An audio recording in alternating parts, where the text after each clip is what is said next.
ಈ ಸೈಡಲ್ಲಿ ಮಾರ್ಕ್ ಹಾಕಬೇಕು. ಹೇಳಿ ಅಣ್ಣ. ಈ ಅರಳಿ ಮರದ ಕೆಳಗೆ ಒಬ್ರು ಗುರುಗಳು ಜ್ಯೋತಿಷ್ಯ ಹೇಳ್ತಾರಲ್ಲ, ಅವ್ರು ಎಷ್ಟು ಗಂಟೆಗೆ ಬರ್ತಾರೆ? ಇನ್ನೇನು ಬರೋ ಟೈಮ್ ಆಯಿತು ಸರ್, ಇನ್ನೊಂದು ಅರ್ಧ ಗಂಟೆಲಿ ಬರ್ಬೋದು. ಏನು ಸರ್ ವಿಶೇಷ? ಜ್ಯೋತಿಷ್ಯ ಅವ್ರನ್ನ ಹುಡ್ಕೊಂಡು ಬಂದಿದ್ದೀರಾ ಅಂದರೆ ಹುಡುಗಿ ಜಾತಕ ಮ್ಯಾಚ್ ಆಗುತ್ತೋ ಇಲ್ಲ ಅಂತ ಕೇಳೋಕ್ಕೆ ತಾನೇ ಬಂದಿರೋದು. ಹೌದು, ಅದು ನಿಮ್ಗೆ ಹೇಗೆ ಗೊತ್ತಾಯ್ತು? ಏನು ಸರ್ ನೀವು ಇಲ್ಲಿಗೆ ಬರೋರೆಲ್ಲ ಜಾತಕ ಇಟ್ಕೊಂಡು ಅದನ್ನೇ ಕೇಳಕ್ಕೆ ಬರೋದು. ಅದರಲ್ಲೂ ನೀವು ಸ್ಪೆಷಲ್ ಬಿಡಿ. ಯಾಕೆ? ಇನ್ನೇನು ಸರ್ ನೀವು ಜಾತಕನೇ ತಂದಿಲ್ಲ, ಬರೀ ಕೈಯಲ್ಲಿ ಬಂದಿದ್ದೀರಾ? ಅಯ್ಯಯ್ಯೋ, ನಾನು ಅರ್ಜೆಂಟಲ್ಲಿ ಮರ್ತೇ ಹೋದೆ. ಬೇಗ ಮನೆಗೆ ಹೋಗಿ ತೊಗೊಂಬಂದ್ಬಿಡ್ತೀನಿ. ಅಯ್ಯೋ, ಅದಕ್ಕೆ ಯಾಕೆ ಸರ್ ಮತ್ತೆ ಮನೆಗೆ ಹೋಗ್ತೀರಾ? ನಿಮಗೆ ಹುಟ್ಟಿರೋ ಡೇಟ್ ನೆನಪಿದೆಯಾ? ಏನು ಹುಟ್ಟಿರೋ ದಿನಾಂಕನ? ಅದ್ಯಾಕೆ? ಅದ್ಯಾಕಂದ್ರೆ ಯಾಕೆ ಸರ್? ನಿಮಗೆ ಜಾತಕ ಬೇಕಾ ಬೇಡವಾ? ಹುಟ್ಟಿದ ದಿನಾಂಕ ಹೇಳಿದ್ರೆ ಜಾತಕ ತೆಗೆದುಕೊಡ್ತೀರಾ? ನೀವಿನ್ನು ಯಾವ ಕಾಲದಲ್ಲಿದ್ದೀರಾ ಸರ್? ಜಾತಕ ಏನು? ಇಡೀ ಕಂಪ್ಲೀಟ್ ಬಯೋಡಾಟಾನೇ ನಿಮ್ಮ ಮುಂದೆ 1 ಸೆಕೆಂಡಲ್ಲಿ ಇಡ್ತೀನಿ.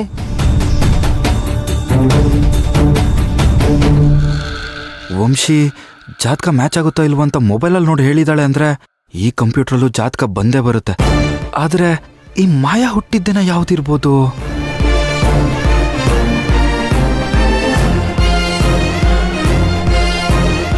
ನನಗೀಗ 25 ವರ್ಷ. ನನಗಿಂತ ಮಾಯಾ 3 ವರ್ಷ ಚಿಕ್ಕವಳು ಅಂತ ಅಂದರೆ ಅವಳಿಗೀಗ 22 ವರ್ಷ ಆಗಿರ್ಬೋದು ಅನ್ಸುತ್ತೆ. ಏನು ಸರ್ ನೀವು ಡೇಟ್ ಆಫ್ ಬರ್ತ್ ಹೇಳಿ ಅಂದರೆ ಏನೋ ಲೆಕ್ಕಾಚಾರ ಆಗ್ತಾ ಇದ್ದೀರಾ? 2001 ಅಕ್ಟೋಬರು 10 ಬೆಳಗ್ಗೆ ಒಂದು 6 ಗಂಟೆ ಇರ್ಬೋದು. ಹಾಕೇಣ 2001 ಅಕ್ಟೋಬರ್ 10. ಈ ಮಾಯಾ ಮೋಸ ಮಾಡಿ ನಮ್ಮ ಅಣ್ಣನ ಮದುವೆ ಆಗಕ್ಕೆ ನೋಡ್ತಾ ಇದ್ದಾಳೆ. ಏನೋ ಕೆಟ್ಟ ಉದ್ದೇಶ ಇಟ್ಕೊಂಡೆ ಇವ್ರ ಈ ಥರ ನಾಟಕ ಮಾಡ್ತಾ ಇರೋದು. ನಾನು ಸಾಕ್ಷಿ ಸಮೇತ ಅವ್ರನ್ನ ಹಿಡಿತೀನಿ. ನೀನು ಹೇಳಿದ್ದು 100ಕ್ಕೆ 100 ಸತ್ಯ. ನಮ್ಮ ಕೃಷ್ಣ ಮತ್ತು ಆ ವಂಶಿದು ಎಣ್ಣೆ ಸೀಗೆಕಾಯಿ ಸಂಬಂಧ. ಅವ್ರು ಯಾವತ್ತೂ ಒಂದಾಗಕ್ಕೆ ಸಾಧ್ಯ ಇಲ್ಲ. ಯಪ್ಪ, ಇದೇನಿದು ಸಡನ್ ಆಗಿ ಜ್ಞಾನೋದಯ ಆಗಿದೆ? ಅಂಥದ್ದೇನಾಯ್ತು? ನಮ್ಮದು ಕೂಡು ಕುಟುಂಬ. ಅವತ್ತು ಕಷ್ಟ ಇದ್ದಾಗಲೂ ಇವತ್ತು ಅನುಕೂಲ ಇದ್ದಾಗಲೂ ಜೊತೆಗಿರೋ ಕುಟುಂಬ. ಆದರೆ ಈಗ ಯಾರೋ ಎಲ್ಲಿಂದನೋ ಬಂದು ನನ್ನ ಕುಟುಂಬನ ಬೇರೆ ಮಾಡ್ತಾರೆ ಅಂದರೆ ನಾನು ಸುಮ್ಮನಿರಲ್ಲ. ಇವತ್ತಿನ್ನೂ ಎಂಗೇಜ್ಮೆಂಟ್ ಆಗಿದೆ, ಯಾಕೆ ಈ ಥರ ಎಲ್ಲ ಮಾತಾಡ್ತಿದ್ದೀರಾ? ಏನಾದರೂ ತೊಂದರೆ ಆಗಿದ್ಯಾ? ಹಾಗೇನಿಲ್ಲ ಮಾಯಾ. ಮತ್ತೇನು ಯೋಚನೆ ಮಾಡ್ತಿದ್ದೀರಾ? ಯಾಕೆ ಈ ಥರ ಎಲ್ಲ ಮಾತಾಡ್ತಿದ್ದೀರಾ? ಅದು ಹೇಳಿ. ಹೆಂಗೂ ನಿನಗೂ ಗಂಡ್ಮಕ್ಳಿಲ್ಲ, ಮದುವೆ ಆದ್ಮೇಲೆ ಹಳ್ಳಿ ಅಂತಂದು ಮನೆಯಲ್ಲೇ ಮಾಡ್ಕೊಂಬಿಡು. ಹೌದು ದೊರೆ, ಇವನು ಹೇಳಿದ್ದು ಸರಿ ಇದೆಯಲ್ಲ, ಮನೆಯಲ್ಲಿ ಮಾಡ್ಕೊಬಿಡು.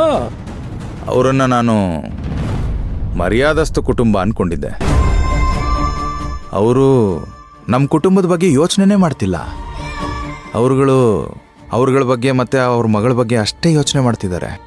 ನಮ್ಮ ಕೃಷ್ಣನಂತ ಪಾಪದ ಹುಡುಗ ಆದರೆ ಸುಲಭವಾಗಿ ಅವರು ಮನೆಯಾಳಿಯನ್ನು ಮಾಡ್ಕೊಂಡ್ಬಿಡ್ಬೋದು ಅಂತ ಈ ಥರ ಎಲ್ಲ ಮಾತಾಡ್ತಿರ್ಬೇಕು. ನೀವ್ ಧೈರ್ಯವಾಗಿರಿ, ನಮ್ ಕೃಷ್ಣ ಇದಕ್ಕೆಲ್ಲ ಒಪ್ಪಲ್ಲ. ಅವ್ರು ಏನೇ ಮಾಡಿದ್ರು ಇದೆಲ್ಲ ವರ್ಕ್ ಆಗಲ್ಲ.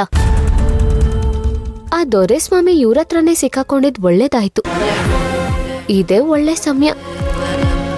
ರೊಟ್ಟಿನೇ ಜಾರಿ ತುಪ್ಪಕ್ ಬೀಳ್ತಿದೆ.